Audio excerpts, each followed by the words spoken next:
모든 용접부를 100% 검사한다니 생각만 해도 완벽하게 들리죠? 하지만 그게 수백 킬로미터의 용접 라인이 들어가는 거대한 선박에서도 과연 정답일까요? 지금부터 왜 100% 검사가 아니라 훨씬 더 똑똑한 위험 기반 철학이 선박의 진짜 안전을 책임지는지 그 비밀을 한번 파헤쳐 보겠습니다. 자, 먼저 배가 처한 현실부터 한번 보시죠. 선박은 육지에 있는 건물하고는 완전히 달라요. 이 슬라이드에 보이는 것처럼 거대한 파도 위에서 선체 중앙이 위로 불룩 솟는 호깅과 아래로 푹 꺼지는 세깅을 평생 동안 반복합니다. 마치 거대한 쇠짝을 계속해서 구부렸다 폈다 하는 거나 마찬가지예요. 바로 이 혹독한 움직임이 우리가 고민해야 할 모든 문제의 시작점입니다. 바로 이런 혹독한 현실 때문에 육지에서 쓰던 검사 방식은 여기선 통하지가 않아요. 끊임없이 휘어지는 수백 킬로미터의 용접 라인. 이 거대한 구조물의 안전을 우리는 과연 어떻게 보장할 수 있을까요? 상식적으로 생각해보면 모든 용접부를 하나도 빠짐없이 검사하는 게 제일 완벽해 보이잖아요. 전수검사. 말만 들어도 뭔가 든든하고 그렇죠? 하지만 이게 시간과 비용 문제를 떠나서 정말로 선박의 치명적인 위험을 막는 가장 현명한 방법일까요? 이게 바로 오늘 이야기의 핵심 질문입니다. 그래서 등장한 해답이 바로 이겁니다. 위험 기반 철학. 모든 곳을 똑같이 보는 게 아니라 가장 위험한 곳에 현미경을 집중하는 거죠. 훨씬 더 전략적이고 뭐랄까 지능적인 접근법이에요. 이 슬라이드가 그 철학을 딱 정의해주고 있는데요. 아주 간단히 말하면 선택과 집중입니다. 모든 위험이 다 똑같이 치명적인 건 아니라는 아주 당연한 사실에서 출발하는 거죠. 어디에 힘이 가장 많이 쏠리는가, 그리고 어떤 종류의 결함이 진짜 큰 사고로 이어지는가, 바로 이 두 가지 질문에 답하면서 검사 자원을 가장 효율적으로 쓰는 겁니다. 자, 그럼 이 위험 기반 철학이라는 게 구체적으로 어떻게 실행되는 걸까요? 지금부터 이 철학을 단단하게 받치고 있는 4개의 핵심 원칙, 4가지 기둥을 하나씩 뜯어보겠습니다. 첫 번째 기둥! 질문은 이겁니다. 그 수많은 용접부 중에서 대체 어디에 집중해야 할까요? 정답은 역시 선택과 집중에 있습니다. 이 그림에서 보시는 것처럼 검사는 선박 전체 길이의 딱 중간, 중앙 60% 구간에 집중돼요. 왜냐? 배가 활처럼 휠 때 가장 큰 힘을 받는 곳이 바로 여기거든요. 특히 구조물들이 만나는 T자나 십자 조차 지점은 힘이 극단적으로 쏠리기 때문에 절대로 놓쳐선 안 될 최우선 검사 지점인 거죠.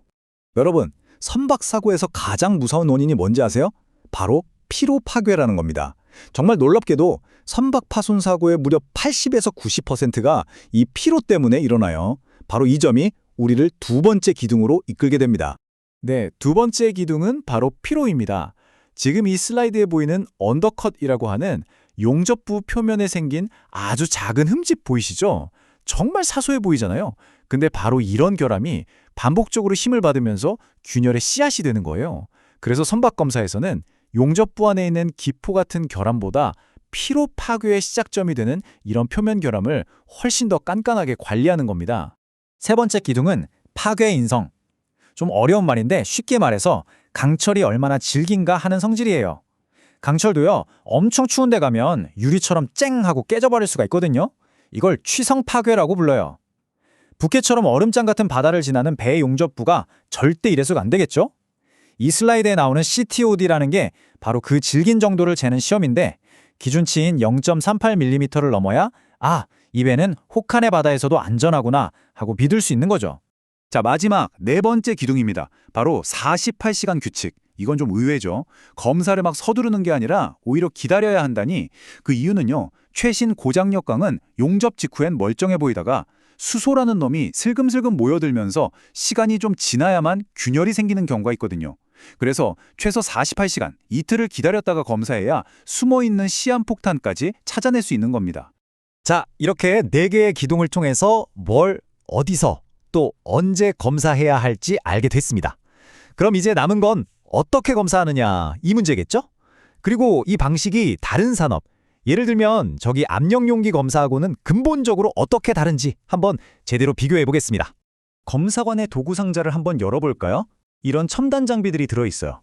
일단 가장 기본은 모든 용접부를 눈으로 꼼꼼히 살피는 육안 검사, VT, 그리고 엑스레이처럼 내부를 들여다보는 최적 검사 RT-UT로 속에 숨은 결함을 찾아내고요. 하지만 정말 중요한 것 중 하나는 아까 말했던 피로 파괴의 씨앗, 그 미세한 표면 균열을 귀신같이 찾아내는 자분 탐상 같은 표면 검사 MT-PT입니다. 자, 이 비교표 하나가 오늘 설명의 모든 걸 요약해준다고 할 수 있습니다. 핵심은 이거예요. 무엇이 이 구조물을 위협하는가?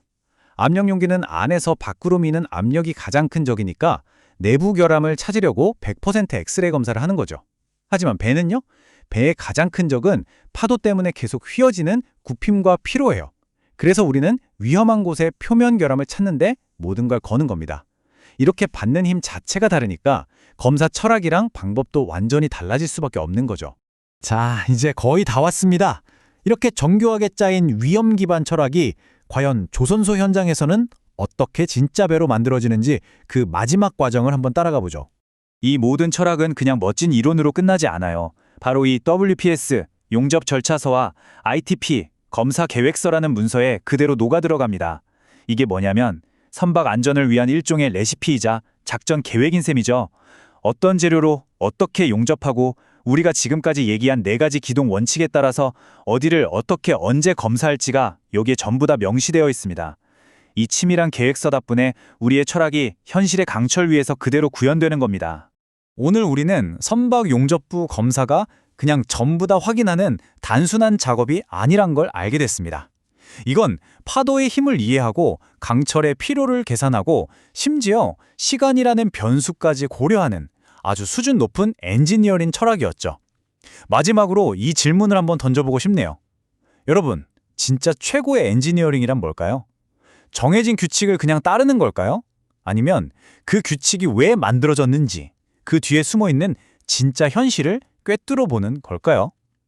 선박의 위험 기반 검사는 명확하게 후자가 정답이라고 말해주고 있습니다.